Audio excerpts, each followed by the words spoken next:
나는 솔로 29기 연상연하 특집.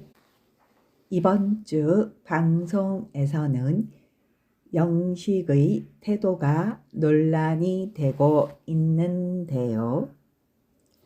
저는 영식의 입장에서 접근해 보았습니다. 일단 현숙이가 진짜로 먹어도 돼요, 이 말을 할 필요가 없었고 불필요한 말이라고 생각합니다. 그렇게 당당해 보이지는 않았습니다. 영식은 불필요한 말, 예의상 빈말, 그런 걸 선호하지 않고 그런 쪽으로는 융통성을 발휘하지 않습니다. 그리고 앞전에 데이트 나갈 때 영식이가 현숙에게 차 가져오셨죠? 라고 물었습니다. 물은 이유는 너가 운전할래? 이런 의미가 담겨 있었는지도 모릅니다. 영식이는 현숙이가 그 너머의 그것을 내다볼 줄 아는 지혜로운 현명한 여자를 원하는 건 아니었을까 싶습니다. 그럼 제가 운전할까요? 이런 것을 기대했는지도 모릅니다.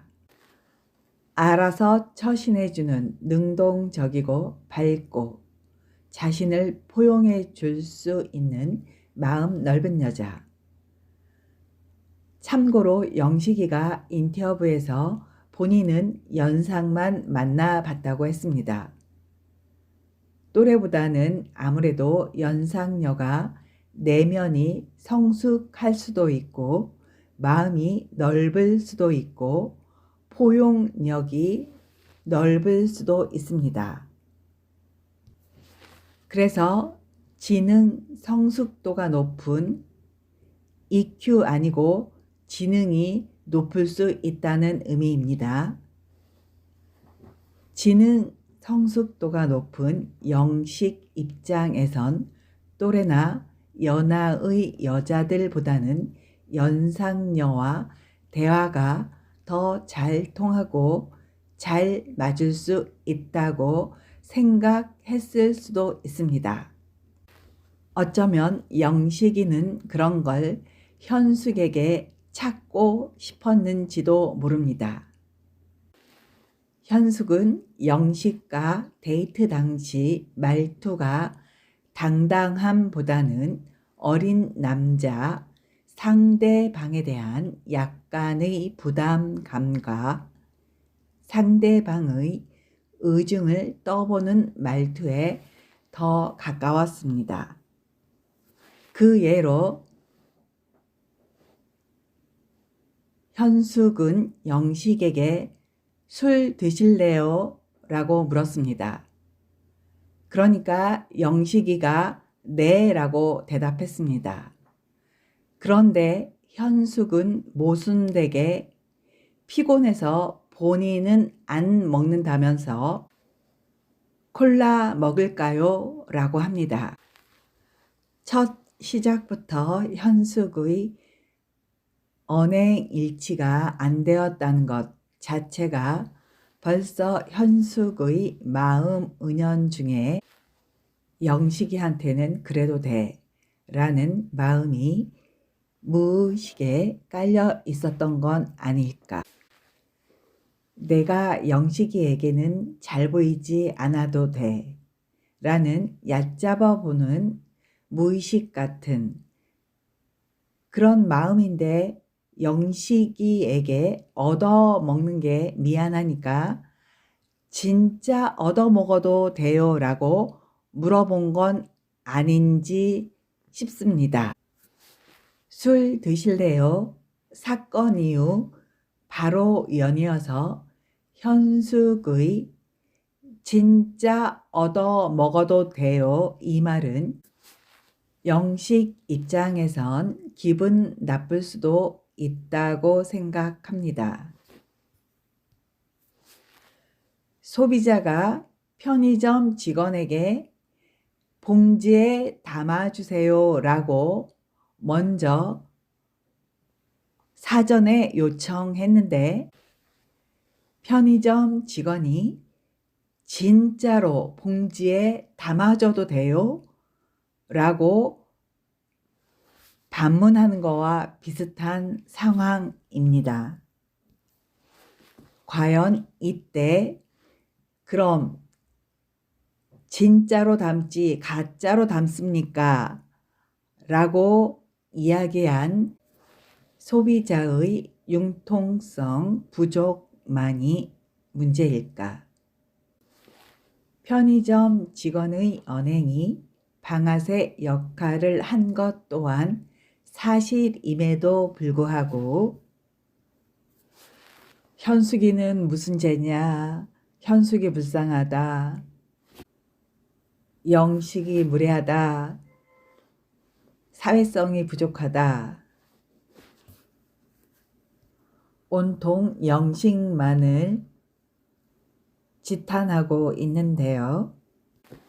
그럼 여기서 1급 심리 상담사 시선으로 요약해 보겠습니다. 대중이 선호하는 서사는 이렇습니다. 감정 표현이 서툰 남자는 가해자, 상대적으로 안정적이고 무난한 여자는 피해자, 불편함을 유발한 쪽은 악역이죠.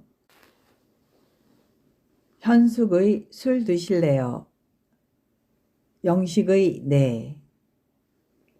그리고 현숙의 피곤해서 안 마셔요. 콜라 마실까요? 이건 명백히 메시지가 충돌합니다. 권유인지 테스트인지 예의상 던진 말인지 상대가 헷갈릴 수 있고 내가 선택권을 가진 건가 아니면 떠보는 건가 이런 피로감을 느낄 수도 있습니다. 영식은 사회성 부족이라기보다 불편함을 숨기지 못한 반응으로 해석 가능합니다. 현숙의 진짜 얻어먹어도 돼요? 이건 정말 사람마다 받아들이는 감정이 극단적으로 갈립니다. 어떤 사람에겐 빈말인 거죠.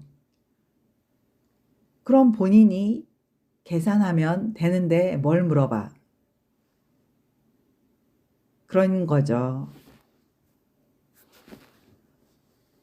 또 어떤 사람에겐 신뢰 안감, 거리두기, 계산 집착으로 해석할 수 있습니다. 특히 영식처럼 말의 정확성에 예민하고 예의상 멘트를 싫어하는 타입에겐 충분히 마음을 건드리는 말일 수 있습니다. 그렇다고 해서 영식이가 이상한 놈이 되는 건 아닙니다.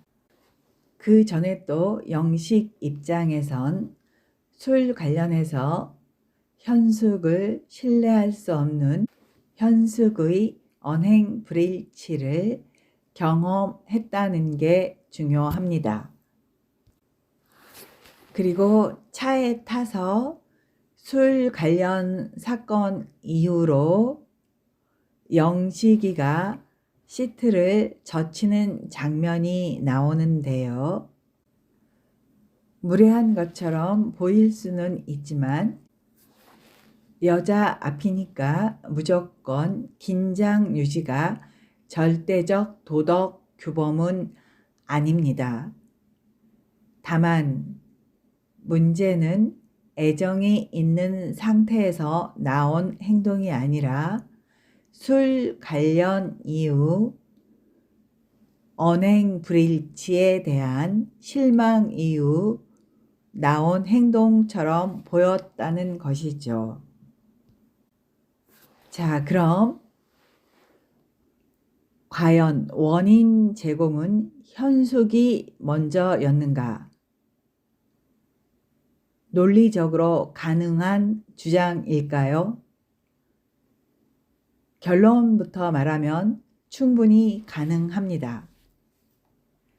현숙의 언행이 방아쇠 역할을 했다가 정확합니다. 그럼 여기서 핵심 포인트 정리할게요. 현숙의 문제는 아기가 아니라 첫 번째, 언행 불일치. 현숙, 술 드실래요? 영식, 네. 현숙, 전 안 마셔요. 콜라 마실까요? 두 번째, 책임 회피형 화법. 진짜 얻어먹어도 돼요? 지위 애매화. 연상인데도 주도권도 배려도 불분명.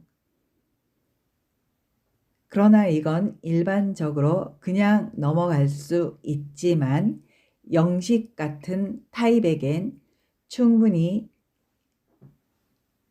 자존감 자극, 피로 유발, 그러면 반응이 거칠어질 조건은 성립합니다. 그럼 왜 대중은 현숙 무죄, 영식 유죄에 집착하냐? 여기엔 성별, 연상, 연하, 예능 구조가 다 혼합되어 있는데요. 연상녀는 기본값이 어른스럽다. 약사라는 직업, 안정, 신뢰 이미지. 현숙 말투가 부드러움, 도덕적 우위 착시. 그래서 현숙의 말은 배려로 자동 번역되고 영식의 말은 빈정거림으로 자동 번역되는 겁니다.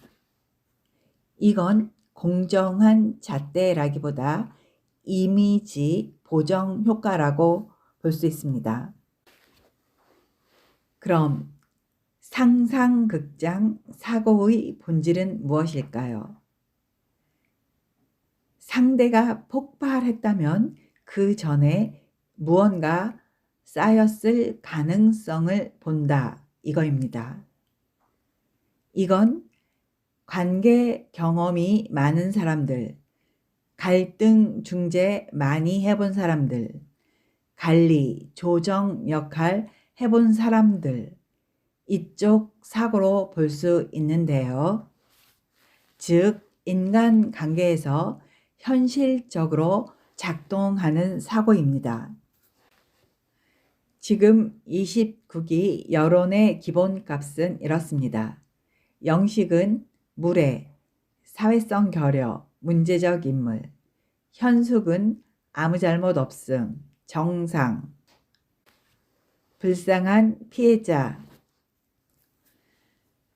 그래서 지금 영식을 옹호하는 듯한 상상극장의 이 사고는 집단 서사에 균열을 냈기 때문에 대중의 정체성 공격이 들어올 수도 있다는 이야기입니다.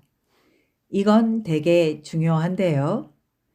사람의 반응에는 선행 자극이 있다. 말 한마디도 관계에서는 사건이다. 이건 상상극장의 사고이고요. 반면에 대다수는 이렇습니다. 불쾌한 행동을 한 사람이 문제다. 상대의 말은 별거 아니다. 자, 당신의 생각은 어떻습니까? 사람의 반응에는 선행 자극이 있다. 말 한마디도 관계에서는 사건이다. 이거인가요? 아니면 불쾌한 행동을 한 사람이 문제다. 상대의 말은 별거이다. 이거인가요? 제 생각은 이렇습니다. 둘 다인 거죠. 영식이가 융통성이 부족한 건 사실입니다. 그리고 현숙의 언행이 방아쇠 역할을 한 것 또한 사실입니다.